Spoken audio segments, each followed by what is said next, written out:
let's get this straight. William didn't kill Andrew. In Return to the Pit, there are 5 dead kids in the back room. It is the same way in the Into the Pit game. And in the Fetch minigame, which is about Andrew, we see him die by Fetch. If he was the vengeful spirit, who would he be vengeful to? Himself? If Andrew doesn't die by Fetch, then why show him dying by Fetch? Why not show William killing him while he was distracted by Fetch and the balloons? There were 5 kids that died in the MCI in FNAF 1, 2, 3, 6, Into the Pit, and Return to the Pit. You think that they would show Andrew being in the MCI at this point if he was. If anything, the Into the Pit book, the 6th kid in that book, is probably supposed to be Charlie. If the book is even canon. I mean, there's 2 other confirmed canon retellings, the Into the Pit game and the Return to the Pit book. And Andrew can't die by both Fetch and William. He can only die by one. The minigame shows us that he dies by Fetch, while not even the books tell us directly that he dies by William. Only implies that he does. How can Andrew be led to the back room and be killed by William, but also get mauled by Fetch? That doesn't make any sense. He either dies by William or Fetch, and every 100% canon to the game's media states he wasn't in the MCI and was killed by Fetch, right? And if he wasn't killed by Fetch, then why show him actively dying by Fetch? Seems incredibly pointless and misleading. Scott may not be a good writer, but he knows how to not contradict himself. Having Andrew die by Fetch in the minigame because they have a connection is horrible storytelling. When Scott has actively shown other missing kids dying by William, like Susie in FNAF 6. So why not do the same with Andrew? Unless Andrew wasn't killed by William and was killed by Fetch, causing him to possess Fetch. And that would have Cassidy to be the vengeful spirit, of which Cassidy was made out to be the vengeful spirit since FNAF 2. It's been 11 years since Scott started FNAF. So he at the very least, he can write coherently at this point. And him just making the minigame show Andrew dying by Fetch to tell people that Andrew possesses Fetch is pointless, considering we already knew that.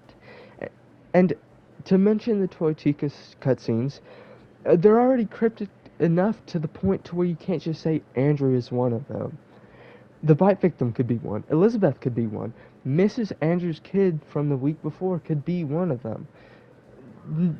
And no, William himself didn't kill Elizabeth or the bite victim, but William did help make,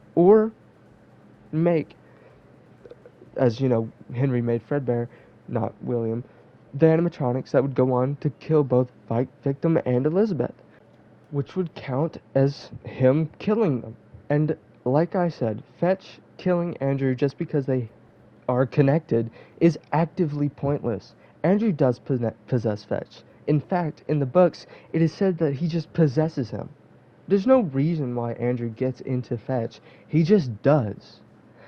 But with the minigame, it shows us how he possesses Fetch. With William killing Andrew, it would go off of the same he just possessed him logic.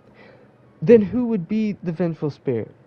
If not Andrew, like I said before, it would be Cassidy. The character that's been set up to be the vengeful spirit since FNAF 2 with the Give Gifts, Give Life minigame. And it's not like Golden Freddy was ever possessed by Andrew either. Not once has he ever been. Plus, Cassidy literally means curly hair. And yes, William did want the Fun Times to kill children, in which they did. Meaning that William did kill the kids that are possessing the Fun Times, whether he did it himself or not. What I'm saying is that showing Andrew dying by Fetch when he would be killed by William is stupid. Why show him dying by Fetch if he was actually killed by William?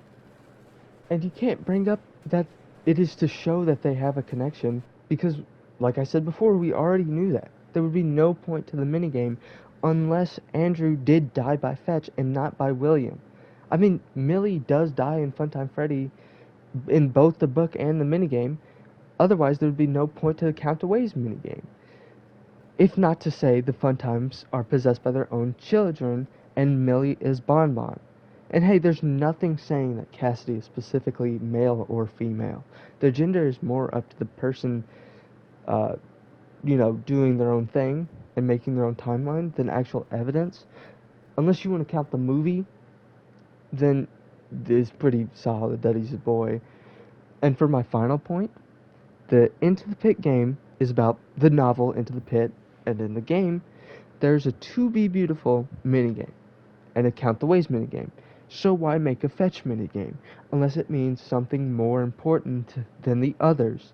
I mean, both of the other minigames, even though they are like a little different, they still retell the books and that in their respective stories. But the fetch minigame doesn't. There's no correlation to the fetch book and the fetch minigame unless it's showing how Andrew dies and goes on to be in the game's version of the books.